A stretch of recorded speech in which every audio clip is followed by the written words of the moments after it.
अब ट्रांसपोर्टेशन में कौन कौन से टॉपिक हम कवर करेंगे। पहला introduction, geometric design, traffic engineering, pavement design and highway materials. पांचों चैप्टर कवर करेंगे। इसमें सबसे इम्पोर्टेंट है जियोमेट्रिक डिज़ाइन। इसको हम बहुत डिटेल में और बहुत अच्छे से पढ़ेंगे। देखो पहले ये देख लो, इसमें गेट के अंदर 10 से 12 मार्क्स का वेटेज आता है। ईएसी में ऑब्जेक्टिव 15 से 20 नंबर का, कन्वेंशनल 25 से 40 तक का आता है।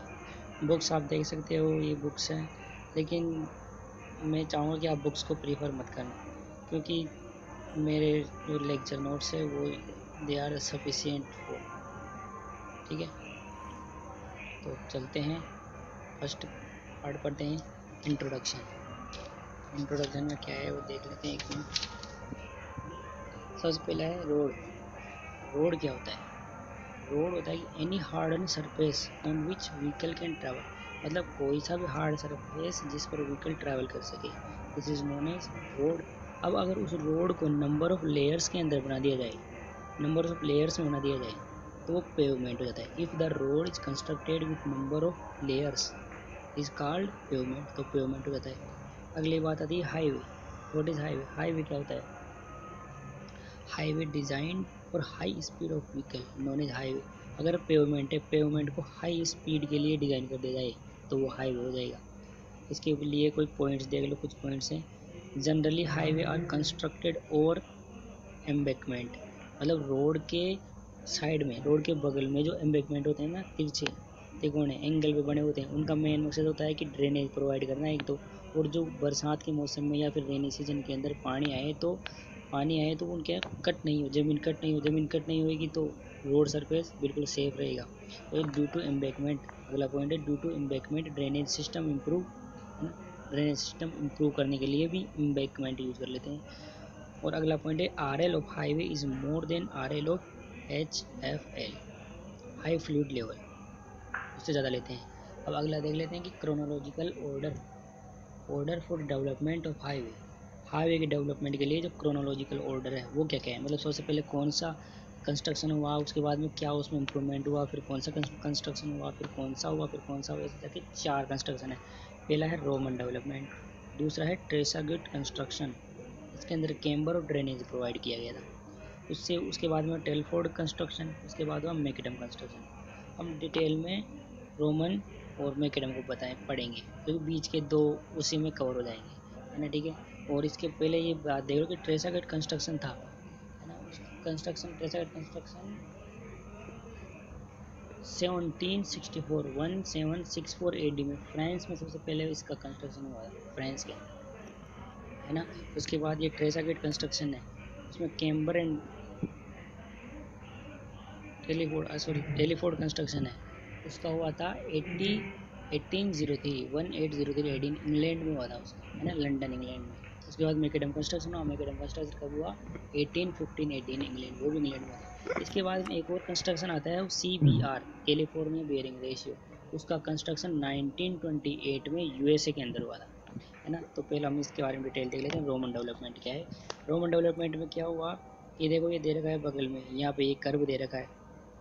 कर्व क्या होता है? बगल का कर्व होता है ना। वो कर्व क्या होता है आगे डिटेल में पढ़ेंगे ना। कर्व तो नीचे क्या हुआ कि ये बड़े stones, large foundation stones provide करते हैं। उसके बाद में अगले ले रहे थे ब्रोकन स्टोन्स, टूटे हुए छोटे छोटे कंकर होते हैं उनको प्रोवाइड करते हैं। उसके ऊपर आते हैं ब्रोकन स्टोन्स विद लाइम के साथ उनको मिक्स करके फिर प्रोवाइड करते हैं। और सबसे ऊपर आता है लार्ज स्टोन, सबसे बड़े बड़े स्टोन्स प्रोवाइड करते हैं ना। तो ये रोमन डेवलपमेंट हो गया। इसमें क्या क्या फीचर्स थे, क्या क्या ड्रॉबैक थे, ये हम इससे आगे देखते हैं क्या क्या थे। फीचर क्या थी? टॉप सरफेस इज हार्डन, पहला पॉइंट है टॉप सरफेस इज हार्डन। इसका टॉप सरफेस है वो बहुत हार्डन था, मतलब कोई व्हीकल चलेगा टूटने फूटने का कोई डर नहीं था इसमें।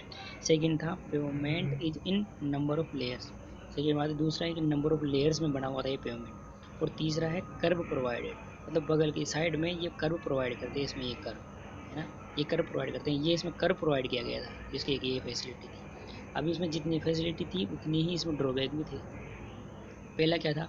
नो क्रॉस स्लोप प्रोवाइड, इसमें क्रॉस स्लोप प्रोवाइड नहीं था ड्रेनेज के लिए। क्रॉस स्लोप मतलब कैम्बर, वो हम आगे पढ़ेंगे कैम्बर क्या होता है। रोड सरफेस होता है, उसको बीच में से आप कभी व्हीकल ट्रैवल करे होंगे तो आपने देखा होगा कि जो रोड सरफेस होता है उसको बीच में से उठा देते हैं कुछ एंगल पे, जिस एंगल पे उठाते हैं ड्रेनेज के लिए उठाते हैं, उसको कैम्बर बोलते हैं। दूसरा ड्रॉबैक था इसका, no drainage system provide, drainage system provide नहीं करा। और तीसरा था कि लार्ज फाउंडेशन स्टोन्स प्रोवाइड करे थे बॉटम के अंदर, जिसकी कोई ज़रूरत नहीं थी, है ना। इस चीज़ का पता बाद में लगा। तो उसके बाद में अगला देखते हैं, ये फोर्थ नंबर का मैकेडम कंस्ट्रक्शन था, है ना। पहला रोमन डेवलपमेंट पढ़ लिया, चौथा मैकेडम कंस्ट्रक्शन पढ़ेंगे।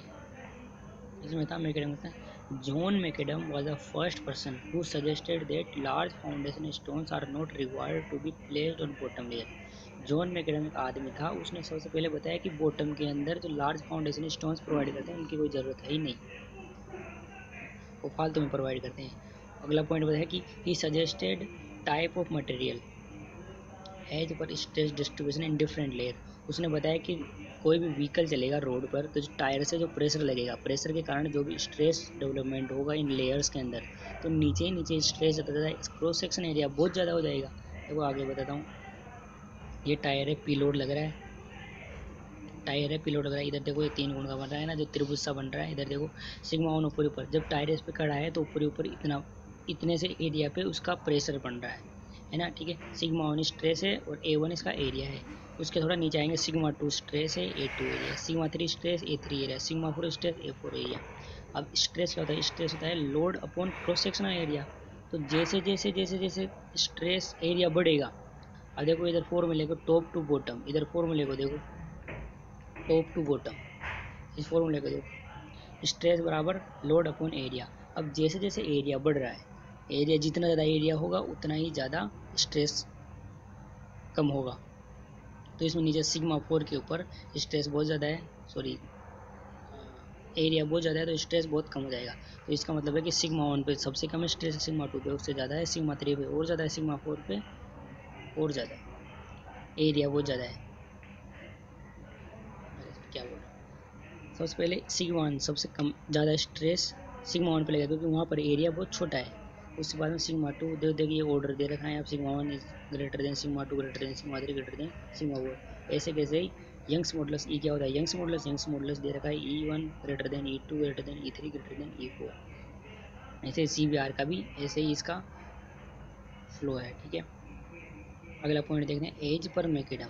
अगला पॉइंट देखते हैं, as per macadam fourth layer bottom layer has the minimum stress, hence large foundation stone should not be provided at bottom layer. ठीक है, वही बात बोल रहा है कि foundation bottom layer foundation large foundation stone provide करने की कोई ज़रूरत नहीं है। अब जो इसके अंदर मैकेडम कंस्ट्रक्शन में जो भी लेयर्स बनती है वो सब ग्रेड, तो उसमें सबसे पहले नीचे नीचे आता है सब ग्रेड, उसके ऊपर आता है सब बेस, उसके ऊपर आता है बेस, और सबसे ऊपर आता है सरफेस, जो कि मीन बिटुमिन का हो सकता है या फिर कंक्रीट का हो सकता है, किसी का भी हो सकता है, ठीक है ना। आगे पढ़ते हैं, उसके आगे है development of highway planning in India. अब इंडिया के अंदर डेवलपमेंट, हाईवे का डेवलपमेंट कैसे हुआ, तो ये देखते हैं। तो after first world war government appointed a road development committee in 1927। जब फर्स्ट वर्ल्ड वार हुआ था उसके बाद में गवर्नमेंट ने ये रोड डेवलपमेंट कमेटी इस्टेब्लिश करी 1927 में, जो कि मिस्टर M.R. जेकर के द्वारा करी गई थी, ठीक है। तो रिकमेंडेशन ऑफ जेकर कमेटी, इस जेकर कमेटी बनाई, इस कमेटी के रिकमेंडेशन क्या कहते हैं, इसकी क्या क्या सुझाव थे या फिर क्या क्या ज़रूरतें बढ़ी आगे जाके। पहला है रोड डेवलपमेंट, फर्स्ट नंबर देखो, road development should be considered as national interest, national interest में इस पॉइंट से क्या हुआ कि रिजल्ट क्या निकला कि participation of fund for road projects, participation of fund for road projects. दूसरा क्या है, an extra tax should be charge, an extra tax should be charge on petrol या फिर डीजल। उस रिजल्ट क्या निकला, सेंट्रल रोड फंड इस्टेब्लिश हुआ। इस एक्स्ट्रा टैक्स लेने के लिए एक नया फंड इस्टेब्लिश कर दिया 1929 में। अब देखो ये करंट रेट देखो, एक नोट देख लो यहाँ पर, बहुत अच्छा नोट है।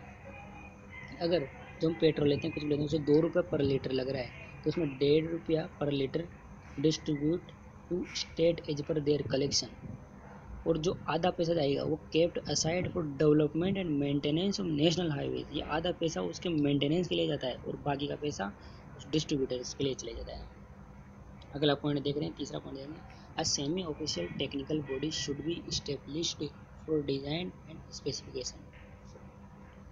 एक सेम ऑफिशियल टेक्निकल बॉडी, मतलब एक कमिटी, अलग से कमिटी बनाने के लिए किया गया कि इसकी डिजाइनिंग के लिए कोई अलग से आदमी बनाया जाए, अलग से एक semi official technical body establish करी। उससे रिजल्ट में क्या निकल गया, रिजल्ट में क्या निकला कि IRC उन्होंने बना दी, इंडियन रोड कांग्रेस, इस्टेब्लिश 1934 में, 1931 में इस्टेब्लिश। उसके बाद चौथा point, research and development organization should be established. फिर एक research and development organization establish कर दिया, तो उसमें रिजल्ट क्या, CRI, central road research institute, 1950 में।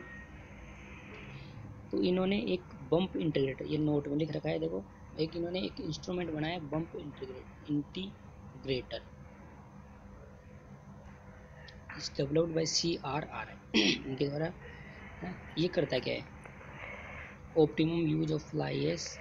और एक इनके, अच्छा एक रिसर्च होकर ये बम्प इंटीग्रेटर क्या करता है, ये वो भी बाद में बताऊंगा।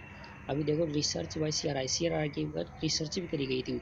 इन्होंने एक रिसर्च करी कि optimum use of fly ash for M20 grade concrete is 10 से 12%। ठीक है।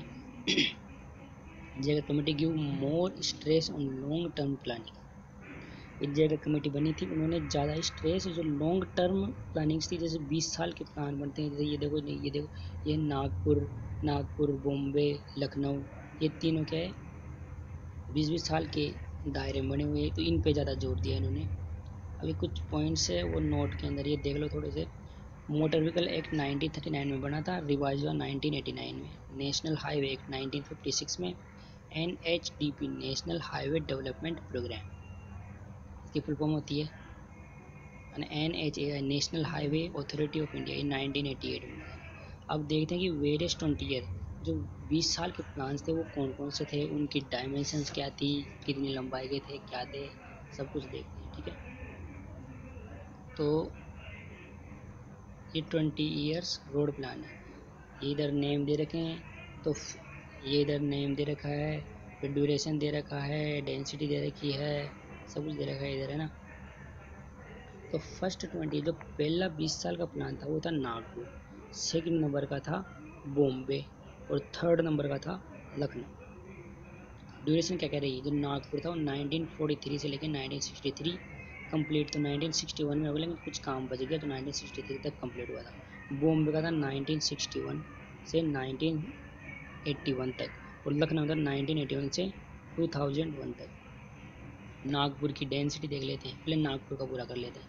नागपुर की डेंसिटी 16 किलोमीटर पर 100 किलोमीटर स्क्वायर, मतलब कि उन्होंने जो डेंसिटी दी थी वो क्या दी थी कि हर 100 किलोमीटर में 16 किलोमीटर की डेंसिटी थी।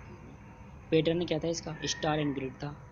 ठीक है, क्लासिफिकेशन अलग अलग, national highway, state highway, MDR major district road, ODR other district road, VR village road, सब कुछ।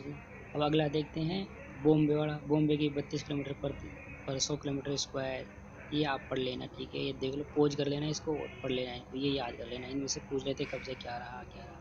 एक ये चीज़ अच्छी बात है कि इधर ये देखो देर का उसमें पूछता है कि प्राइमरी सेकेंडरी ये कौन कौन से रोड होते हैं। तो इधर को लेफ्ट साइड में नीचे की साइड बिल्कुल प्राइमरी होता है नेशनल हाईवे और स्टेट हाईवे दोनों का ऐड होता है, वो प्राइमरी। सेकेंडरी होता है state highway plus MDR major district road, और टर्सरी होता है रूरल एरिया के लिए ODR प्लस VR। आगे देखते हैं, इसमें एक नोट है, total length of national highway is 90,000 kilometre which is just 2% of total road length, but it carry 40% of total traffic. ठीक है, ये पढ़ लो, आप समझ जाओगे। ठीक है ना। Road length as per third 20 year road plan. तीसरा रोड प्लान है जो लखनऊ वाला, उसके बारे में ज़्यादा डिटेल पूछते हैं, ये इंपॉर्टेंट है थोड़ा। तो उसके बारे में रोड की लेंथ कैसे निकालते हैं, स्टेट हाईवे कैसे निकालेंगे, नेशनल हाईवे, ये टोटल हम पढ़ लेंगे। तो फर्स्ट पॉइंट देखो, total length of road. First point है total length of road kilometre के अंदर। तो इसका दो फॉर्मूला है, 4.74 into number of towns plus and या प्लस विलेजेस, और दूसरा है रोड डेंसिटी इनटू एरिया। इन दोनों में से जो भी मैक्सिमम आएगा वो ले लेंगे। इसका अभी एक क्वेश्चन करेंगे, उससे आपको बिल्कुल क्लियर हो जाएगा। सेकंड है length of national highway. National highway का इसका फॉर्मूला है एरिया डिवाइडेड बाई 50। उससे अगला है length of state highway, area divided by 25। या फिर अगला एक फॉर्मूला है 62.5 इंटू नंबर ऑफ टाउन्स। उसके अंदर से नेशनल हाईवे की लेंथ है वो माइनस कर देंगे, तो इन दोनों में जो मैक्सिमम आएगा वो लेंगे लेंथ ऑफ स्टेट हाईवे। चौथा पॉइंट है length of MDR major district road. उसका है एरिया डिवाइडेड बाई 12.5 और 90 इंटू नंबर ऑफ टाउन्स, इन दोनों में जो मैक्सिमम आएगा वो ले लेंगे। ठीक है, अब ये क्वेश्चन है, ये क्वेश्चन बता देता हूँ मैं थोड़ा सा क्या है। एक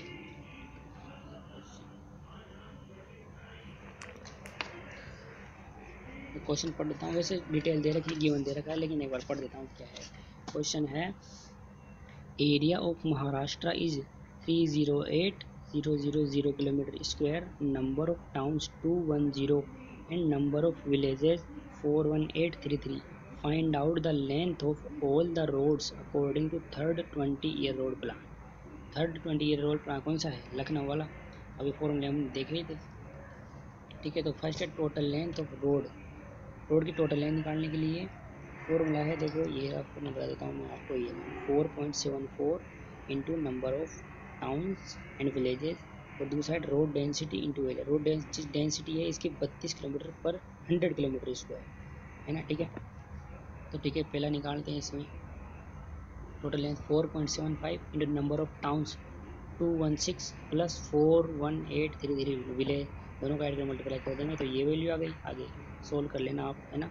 एक कॉपी और पेन लेके बैठो और उससे करते भी रहो तो पता लगेगा उस थोड़ा सा ना। बस मैं बोल रहा हूँ तो सुनो और देखो, इससे कंसेप्ट क्लियर होगा।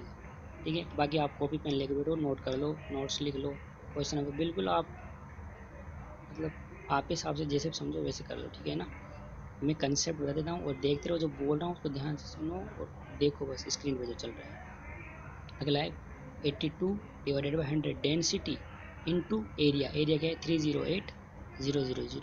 इसको सोल्व करोगे तो ये आएगा। अभी दोनों में से जो मैक्सिमम आएगा उसको लेंगे, तो मैक्सिमम कौन सा है? नीचे वाला है जिसको डब्बे में बंद कर रखा है ना, ये मैक्सिमम है, तो इसको ले लेंगे। टोटल किलोमीटर इतनी है उसका। ठीक है, सेकेंड है area divided by 50, 308,000 divided by 50, तो ये आ गया इसका। तीसरा लेंथ ऑफ स्ट्रेट हाईवे, इसका फॉर्मूला भी है, ऊपर फॉर्मूला देखना, फॉर्मूले में पुट करना, वैल्यू सिंपल है बिल्कुल, फॉर्मूले में पुट करना। इसका आ गया 12,320 किलोमीटर और इसका आ गया 7,340 किलोमीटर। दोनों में से मैक्सिमम कौन सा है ऊपर वाला, तो ये ले लेंगे। फोर्थ में है लेंथ ऑफ MDR, इसका वही एरिया डिवाइडेड बाई 12.5 और 9 नंबर ऑफ टाउन्स, दोनों में जो मैक्सिमम आएगा वो ले लेना। अब इस क्वेश्चन में पूछते क्या हैं, ये तो निकल गया है ना, वो तो बोला डिस्टिंक्ट, लेकिन लास्ट में ऐसे भी पूछ लेते हैं कि प्राइमरी रोड की लेंथ क्या है, सेकेंडरी क्या है, टर्सरी क्या है। तो मैंने बताया था प्राइमरी रोड कौन कौन सा होता है, national highway plus state highway, ये दोनों होता है प्राइमरी। सेकेंडरी क्या होता है? State highway plus MDR। Tertiary क्या होता है? ODR plus village road. ठीक है, अब ODR प्लस विलेज रोड ये तो हमने निकाला नहीं, तो अलग तरीका क्या है इसका कि टोटल में से national highway plus state highway plus MDR minus कर देंगे तो कुल मिला के ये निकल के आ जाएगा। तो एक ये है। अगला टॉपिक देखते हैं रोड पैटर्न। रोड के पैटर्न कौन कौन से हैं एक बार ये देख लेते हैं। तो there are of 5 patterns, rectangular and block pattern, star and block, star and circular, star and grid, hexagonal. तो ये पहला है रेक्टेंगुलर एंड ब्लॉक पैटर्न। इसमें देखो ये बीच में रेक्टेंगुलर मतलब रेक्टेंगल टाइप में है और पूरा एक ब्लॉक में बंद होता है। इसमें बीच में CBA मतलब है सेंट्रल बिजनेस एरिया। ये बिजनेस इसमें जैसे कुछ मॉल वगैरह कुछ भी एक सेंटर में रहता है, दुकानें वगैरह कुछ भी, तो वो CBA होता है। उसके अगल बगल में जो भी बिल्डिंग बन रही है, जो मेन लाइन दे रखी है, ब्रांच रोड दे रखा है, जो भी बिल्डअप एरिया होता है वो बता रखा है, ये बिल्डअप एरिया होता है ना। ठीक है, देख लेना आप, बाकी कोई देख लेना इसको। BA star and block pattern, वही बीच में CBA, उसके बाद में रेडियल रोड है, स्टार स्टार की जैसे, और ब्लॉक में बंद होता है, एक ब्लॉक है बीच में और स्टार जैसा दिख रहा है इसलिए इसको नाम। Star and circular, circular type में है, वही बीच में CBA है। वीडियो को पॉज करो, देखो आराम से इनको, ठीक है ना, आप देखने की चीज़ें नहीं समझनी कुछ नहीं है। ठीक है, DA star and grid pattern, वही CBA बीच में बिल्डअप एरिया है, और ये हेक्सागोनल पैटर्न। ठीक है, ये आप देख लो आराम से, वीडियो को पॉज करके फिर देख लेना, है ना। अगला पढ़ते हैं टॉपिक इंजीनियरिंग सर्वे इन हाईवे अलाइनमेंट। हाईवे का अलाइनमेंट करने के लिए कौन कौन से सर्वे करते हैं इंजीनियर। तो before a highway alignment finalise engineering survey are to be carried out in following stages. पहला है मैप स्टडी। मैप स्टडी क्या होती है? Alignment are drawn on map using contour map, cadastral map and topographical map। मतलब जो भी map होते हैं टोपोग्राफी भौगोलिक मैप होता है, जो भी मैप होता है उनका अलाइनमेंट ड्रॉ कर लेते हैं मैप की यूजिंग ऑफ मैप, है ना। सेकंड पॉइंट है मैप स्टडी का, alignment should be crossing maximum utilisation area and minimum number of portion. अब जो भी अलाइनमेंट यूज करेंगे मैप के अंदर, उसमें क्या होता है कि जो भी अलाइनमेंट करेंगे ना, उसमें वो अलाइनमेंट यूटिलाइजेशन एरिया है वहाँ से तो ज़्यादा पास होना, मतलब जहाँ जो चीज़ें ज़्यादा काम आ रही है वहाँ से ज़्यादा पास होना चाहिए, और जहाँ पर ज़्यादा ऑब्स्ट्रक्शन आ रहे हैं वहाँ से बिल्कुल कम पास होना चाहिए। ये इसका गोल होता है, ठीक है। सेकंड पढ़ते हैं रिकॉग्निशंस, ये थोड़ा इंपॉर्टेंट है, ये एग्जाम्स वगैरह में पूछ भी लेते हैं। रिकॉग्निशंस होता क्या है? Recognitions is done by visiting the site location for detailing of feature which is not available on the map. मतलब मैप में जो चीज़ें अवेलेबल नहीं है उन चीज़ों की नॉलेज लेने के लिए या उनके बारे में पता करने के लिए साइट पे जाकर, जहाँ पर जो भी साइट है वहाँ जा कर के देखना पड़ता है, वहाँ से जो क्या है लोकेशन जाके विजिट करनी पड़ती है, फीचर पता करने पड़ते हैं, तो वो रिकॉग्निशंस में आ जाता है। तीसरा है प्रिलिमिनरी सर्वे। प्रिलिमिनरी सर्वे करते हैं chain survey, levelling work, contour, traverse, traffic study, drainage study, ये सारे प्रिलिमिनरी सर्वे में आ जाते हैं। और जो था डिटेल सर्वे, डिटेल सर्वे के अंदर DPR बनाते हैं, डिटेल प्रोजेक्ट रिपोर्ट बनाते हैं। तो methodology, planning, designing, material estimation, cost estimation, सब कुछ ये डिटेल फाइनल उसमें आ जाता है सर्वे में, ठीक है। अगला टॉपिक है मैक्सिमम यूटिलाइजेशन और maximum saturation system. This system is used for calculation of optimum road length, है ना। ये डिपेंड करता है तीन चीज़ों पे, प्रोडक्शन पे डिपेंड करता है, पॉपुलेशन पे करता है, लेंथ ऑफ रोड पे करता है, ठीक है। ये कुछ दो रूल है, इन रूल्स को आप देख लो थोड़ा सा। यूटिलिटी एज्यूम करने का रूल है, रूल फर्स्ट है provide utility value of 0.5 to lowest population range and increases it as multiple of 2। मतलब जो भी मानेंगे उससे 2 के मल्टीपल में पॉपुलेशन रेंज चेंज करते जाएंगे। जैसे एग्जाम्पल में देखो, पहले 0.5, इसका 2 का मल्टीपल 1, 1 का 2 का मल्टीपल 2, 2 का मल्टीपल 4, ये आगे बढ़ जा रहे हैं। और रूल नंबर सेकंड है provide utility value of 1 to production it agriculture and industry as compare, then provide utility value 1 to agriculture and 10 to industry, ठीक है। दैट इज ऑल, ये क्वेश्चन करने की ज़रूरत नहीं है, ये इसलिए है, ठीक है। इंट्रोडक्शन में इतना ही है, बाकी इम्पोर्टेंट है ये केवल डिटेल के लिए ही, क्या है क्या नहीं है। बाकी डिटेल में हम ज्योमेट्रिक्स डिजाइनिंग है वो डिटेल में पढ़ेंगे, उसी में से क्वेश्चन आते हैं, और ये सबसे इम्पोर्टेंट है, ये इसको डिटेल में पढ़ेंगे। और जो भी दिक्कत हो वो कमेंट बॉक्स में आप कमेंट कर सकते हैं, लाइक करो।